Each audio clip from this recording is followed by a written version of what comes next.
Welcome to another episode of The Brand Called You, a podcast and podcast show that brings you leadership lessons, knowledge, experience, and wisdom from hundreds of successful individuals from around the world. I am your host, Ashutosh Garg, and today I'm in conversation with a very, very accomplished and senior professional from food and travel, Erik Wolf. Erik, welcome to the show. Hi, Ash. Nice to be here. Thank you. Erik is currently or lives in Spain, so I'm sure that is, a great place to be in. Erik is the executive director of the World Food Travel Association. He is recognized as the founder of the modern food tourism industry, and he's a publisher of Have Fork Will Travel. Is this a magazine or a book?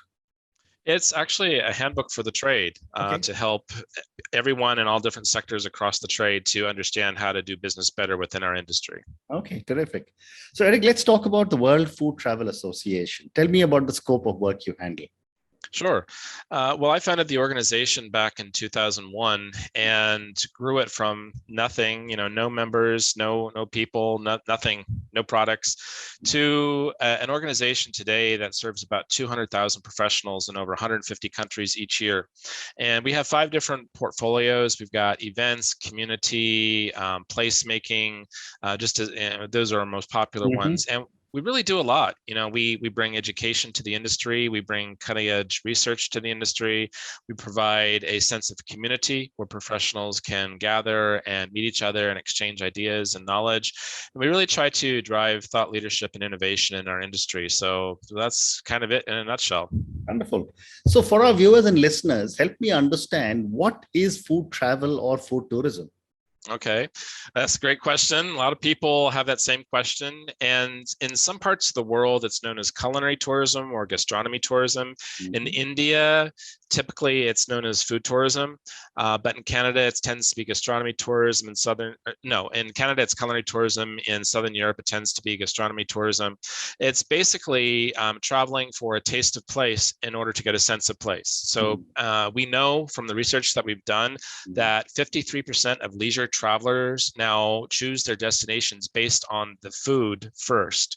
So before sites, before visiting friends and relatives, before shopping or activities, it's food. So are we going to get good food? Okay, and then we can also do these other things. And that's over half of travelers today.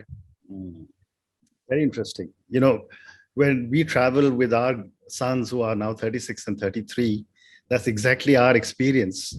They first book where they want to go and eat, and my wife and I first book what we want to see. So you're a perfect example of a consummate food traveler. Correct. Well said. So what are the issues that you face with food and drink tourism, other than the pandemic? And we'll come to that. Yeah, well, the pandemic is its own beast, but I think that in the early days, we were always beating our drums to help destinations, business owners, and even consumers to understand that local areas, destinations have something unique in the form of their local food culture, their culinary culture, we call it. And we have always been working with them to try and understand how to preserve and promote those food cultures. And that is something that continues today. You have new people who come to the industry, maybe destinations or businesses that are shifting and trying to understand how to do more with their businesses. But now that things are changing in the industry, in all industries, we see sustainability is a huge issue that is affecting our industry. Also, the cultural impact of tourism. So things like over tourism or travelers who are bringing their values, their preferences. So people don't stop being vegan or gluten-free when they're on holiday. And those things like special diets are essential now. And the world, I think, and travelers are moving a lot faster than businesses and destinations can adapt. And it's almost like you have to have a marketing plan and a strategy, but you almost have to keep it updated on a weekly basis because things change so fast. Amazing. And a follow-up question, how has the pandemic affected you in the last 18 odd months? Well, affected me personally. It's actually kind of been great because I've been able to catch up on work. And we've been able to really spend time on investing in improving some of our systems and business processes here in the association. So that has been a bit of a blessing. I always try to find the positive in something. And at the same time, it's really been hugely detrimental to our industry, as you know. We don't need to belabor that. Yeah. But I think that we've tried to help our industry to see that same silver lining in the cloud. When this whole thing started, we tried to show business owners what they could do to survive. One of our pieces, we had an article back in April of last year that was basically how to make lemonade out of lemons. And we were saying things like, if you need to take another job, or if you need to teach your own language online, or whatever it is, it's okay. You can put your dream, your business, your baby, you can put it on hold for a while until things get better. And so that has been really primarily our focus for the longest period of time. We surveyed our members in May of last year as well as December of last year and asked them if you had any plans to shut down your businesses. And only about 10% of people we surveyed really said, this is horrendous. We're closing our doors. We're never coming back. Wow. And that was a lot better than we thought. We thought it was going to be a lot worse. So it's been hard, and also in the association, I mean, like any other business, revenue has been down. People are not really willing to spend money right now, and that's okay. So we have changed a little bit how we do things. We've expanded our scholarship program for all of our education and training, and tried to be a good friend to our industry. Fantastic. And when I was reading about you, one of the comments that struck me was that food helps you to communicate and connect with people. I'd love to understand this. Maybe if you can share some anecdotes or examples. Sure, absolutely. Well, I think what you've just described is referred to as gastrodiplomacy. And food and beverage can be a form of communication. You don't need to speak the language. And one of my favorite examples is when I was in Korea, one of the first times, and I don't speak the language, and the people I was with also didn't speak English. And so we were just kind of left to our own devices. What can we do? And we were over a dinner table, and they were serving me seared tuna with sesame oil. And it was absolutely delicious. And so I just kept eating it and eating it and eating it. And they were kind of laughing, and I was laughing, and they knew I was having a good time, and I knew that they were happy, and we couldn't speak any language.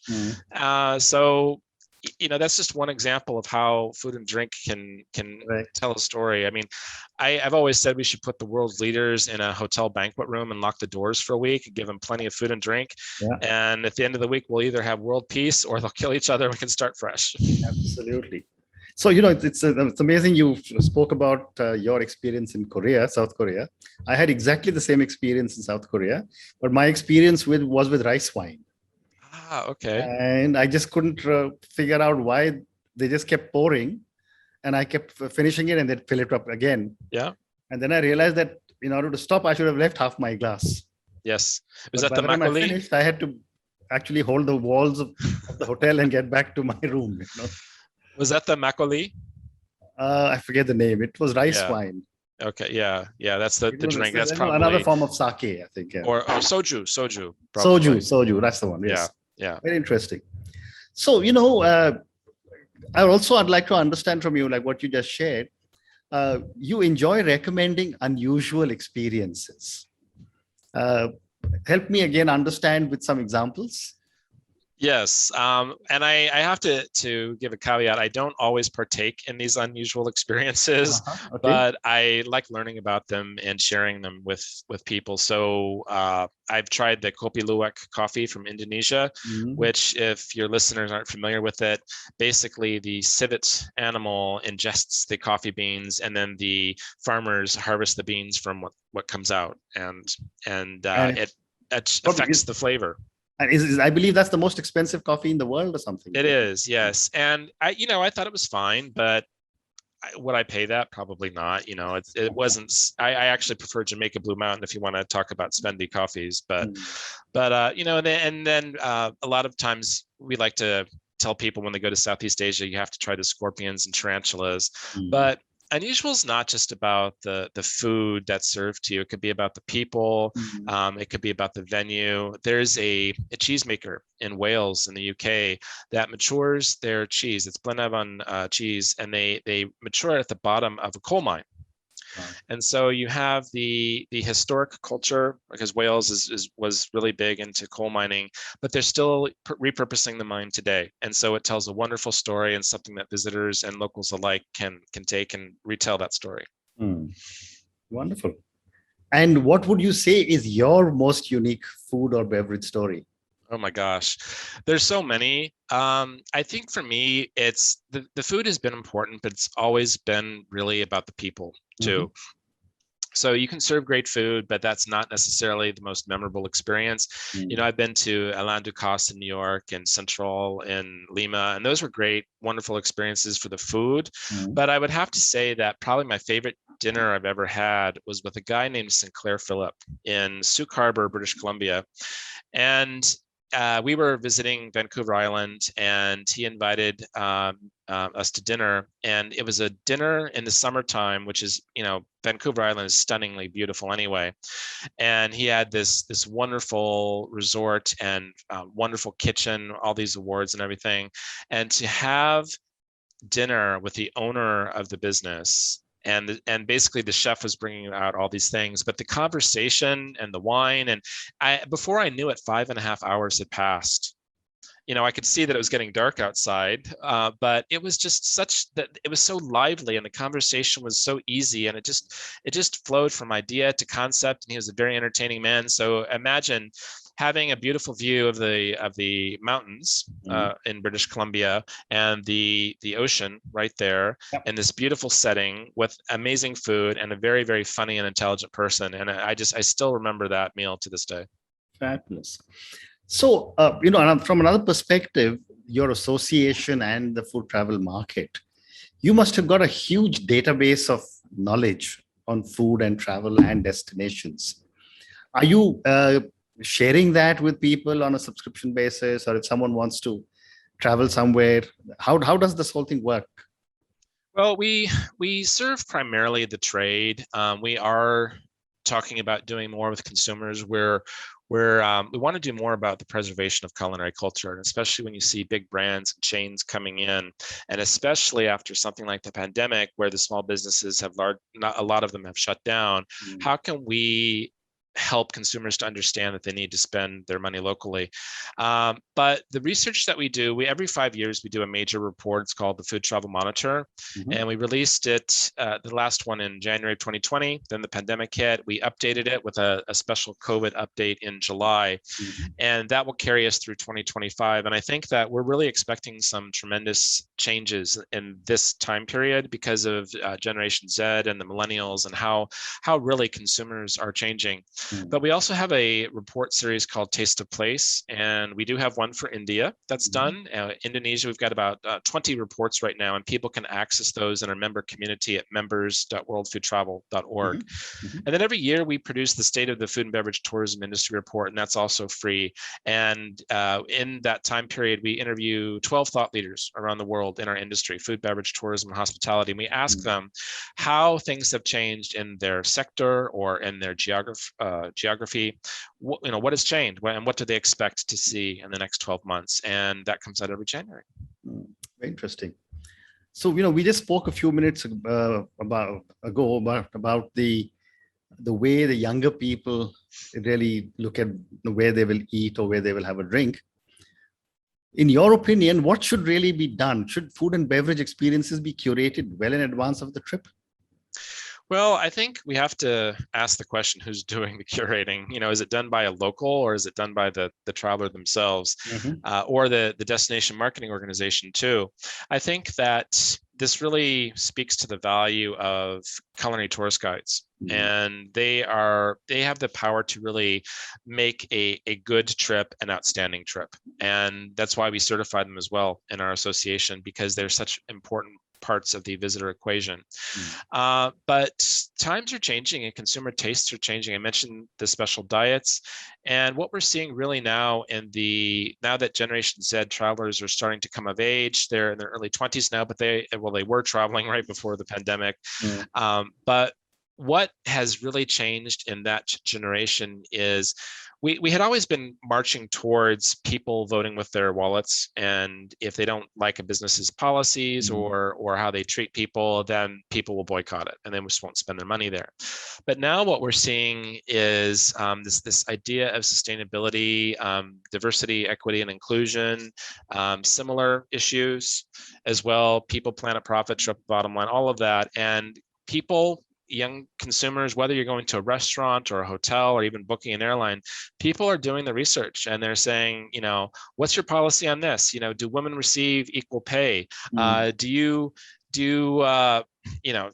serve special diet food? Can I get vegetarian and vegan there, or is that difficult? I remember we went to a hotel here in Spain, and I did a little experiment and I said, I'm vegetarian. Can you help me find food here?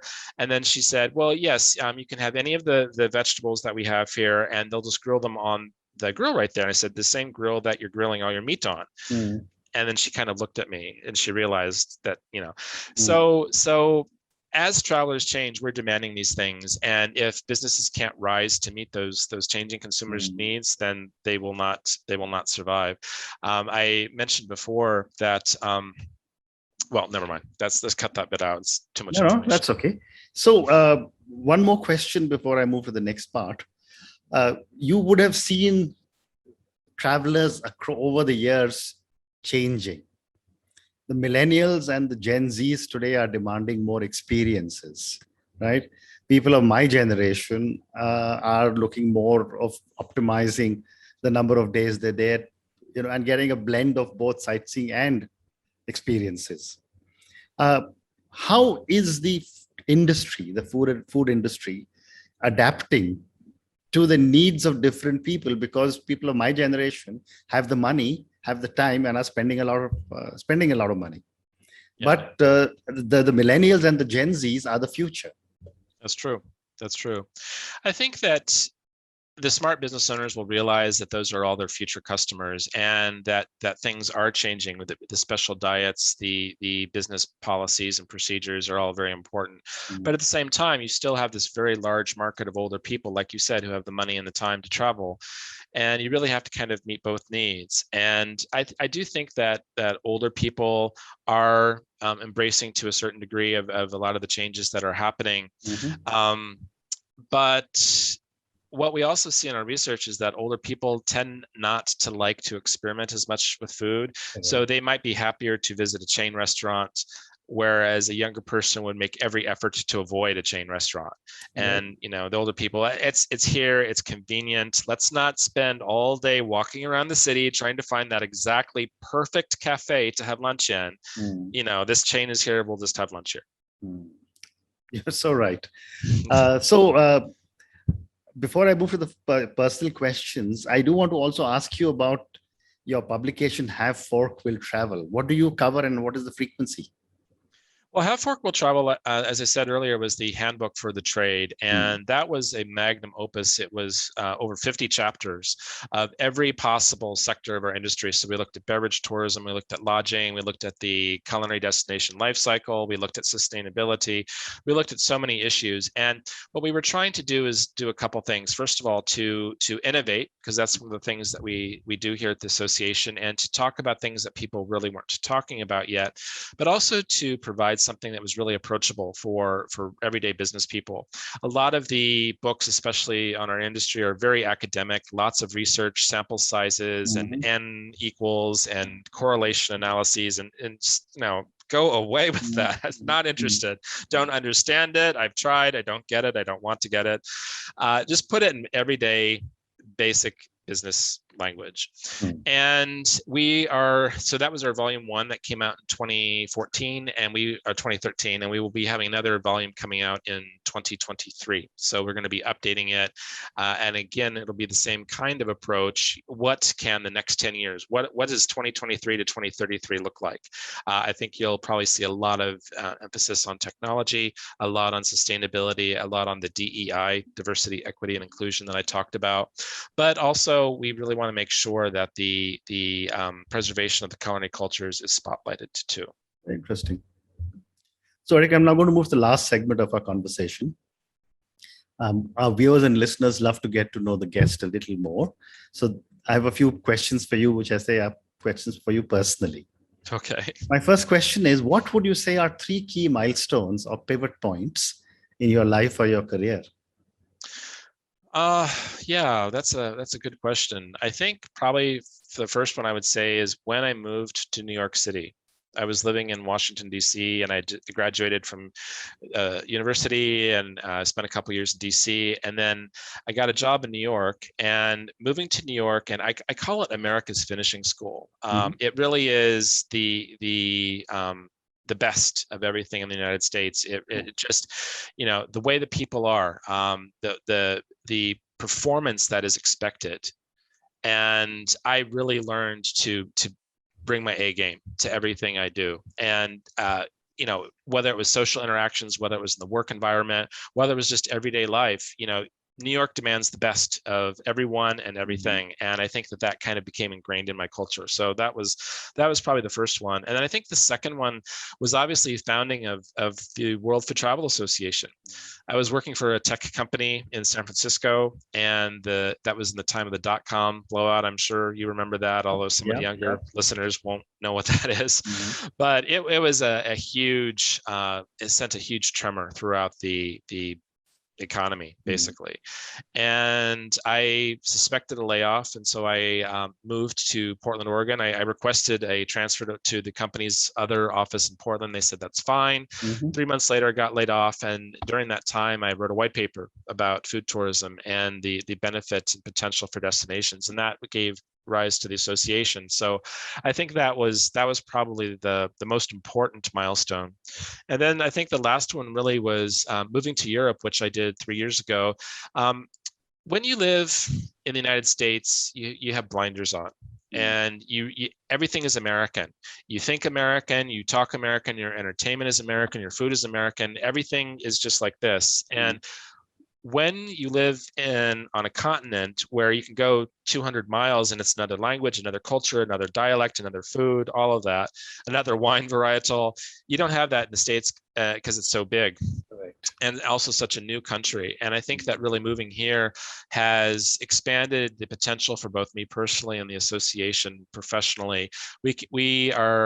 People understand tourism in Europe. They understand gastronomy in Europe, I think, in a way that is more in line with what we do here at the association. Americans are more concerned about the sustainability and things like that, and special diets. And in Europe, it's more about the culture and the enjoyment of the food. Very interesting. So, Erik, I have time for 2 more questions. Of course. My next question is on success.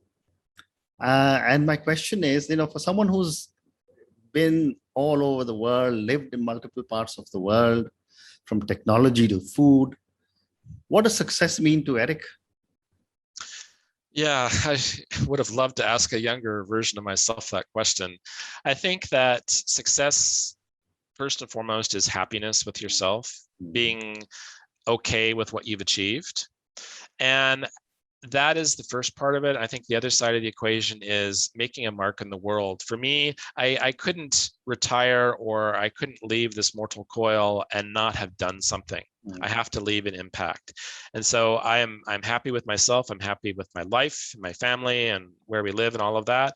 And I'm happy with the mark that we've been able to make in the world as the organization. So I guess by those metrics, that's a success. Fantastic. That's my success. Wonderful. And my last question is, who or what inspires you? I would have to say that I love thinking about what is possible, the possibility of achievement. I love looking at a problem and figuring out a solution. Sometimes I can just see things and it just comes to me, right? And I just think, wow, this is great. That has inspired some of the products that our association has developed as well. We were pitching a particular product 10 years ago, and investors didn't get it. Business incubators didn't get it. And now this type of product is starting to come to market 10 years later. So maybe, I don't know, but also I think smart people inspire me. I love meeting people who are smart, and they give me ideas. We have great conversations, and I feel like I grow as a person when I meet people who are smarter than me, which is everybody. Fantastic. Erik, thank you so much. It's been such a pleasure speaking to you. Thank you for taking me down this amazing journey of food, or amazing travel with food. And amazing stuff that you're doing for the industry. And I'm hoping one day it'll become a B2C platform where people can actually reach out to you and say, I'm going to be in this city, where should I go and eat? But thank you again, and good luck. Thank you, Ash. It's been great. It's really been a pleasure to speak with you, and I love all that you do. So thanks so much. Thank you. Thank you for listening to the Brand Called You videocast and podcast, a platform that brings you knowledge, experience, and wisdom of hundreds of successful individuals from around the world. Do visit our website www.tbcy.in to watch and listen to the stories of many more individuals. You can also follow us on YouTube, Facebook, Instagram, and Twitter. Just search for the Brand Called You.